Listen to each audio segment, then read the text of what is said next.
Raise your hand if you have used a site like ChatGPT. If you haven't raised your hand, you've at least heard of the AI or the artificial intelligence that has currently been taking over probably most middle and high schools. My proposal is that artificial intelligence is better regulated to reduce student laziness, to express some privacy concerns, and also to prevent bias within the coding that the AI is founded on.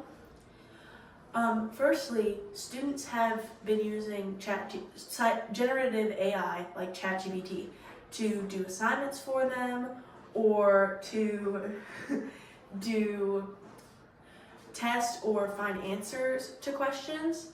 And though generative AI can be helpful in making creative assignments work, for example, writing papers, it could be helpful, but you can't necessarily use all the information that comes from AI.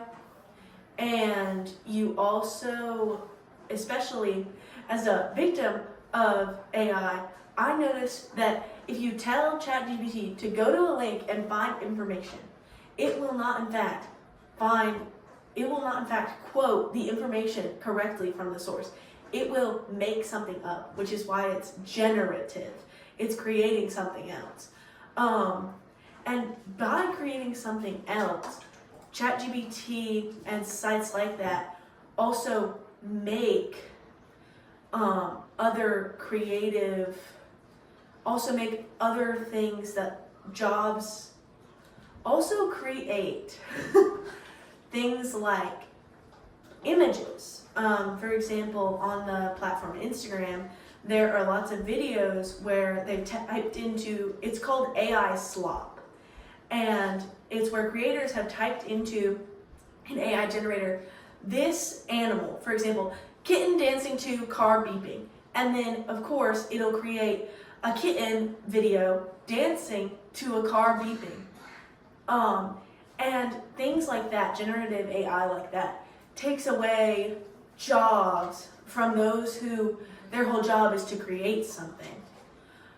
For example, many writers went on strike recently for AI taking their jobs, because directors and like CEOs would just like type what they wanted in, and then it would create like movies and scripts and stuff like that.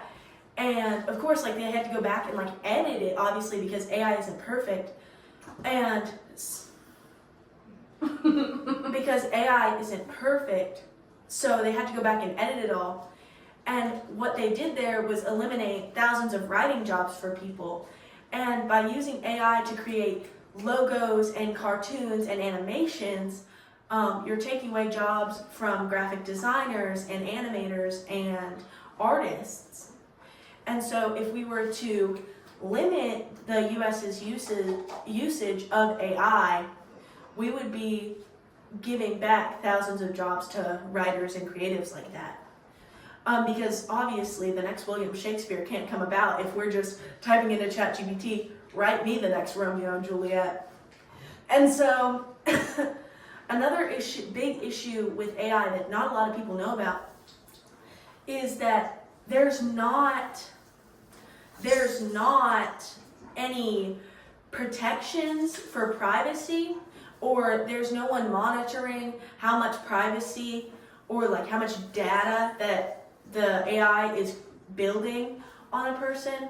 For example, if you type a bunch of personal information into ChatGPT to have it write things for you based on who you are as a person, it now knows those things about you, and you don't know where that information is going. Especially if, I know that on the site ChatGPT, if you sign in as a guest as opposed to signing in completely, it doesn't ask you if it can like save the data or whatever. So it gets really confusing, and they're able to easily just like take all the information you've typed in and use that or sell that. And so another thing about AI is that it increases bias based off the codes and the people who have created it. Each website has been created by, each website has been built off of code, which is obviously inherently has bias because it's created by a human. And by using AI, you're increasing that bias because the AI is making things, it's generating information from the bias that it was built off of. So to reduce this bias and the advantages that, especially students in the classroom, they will have advantages by using AI. And obviously that's not like a resource that we want children using because the AI is not perfect, and we shouldn't allow students to be generating assignments with the AI if it's not correct or doing it right. And so it's showing the students how to basically get away with cheating, which isn't fair and takes away opportunities from other students in the classroom. So with that being said, Yes. I think that it's important to note that generative AI should be reduced and the usage should be restricted until we can find a way to make it unbiased, privacy protected, and safe for all folks involved. And also so that we're not using it to generate whatever we want without having to pay someone for their labor. Thank you. Awesome.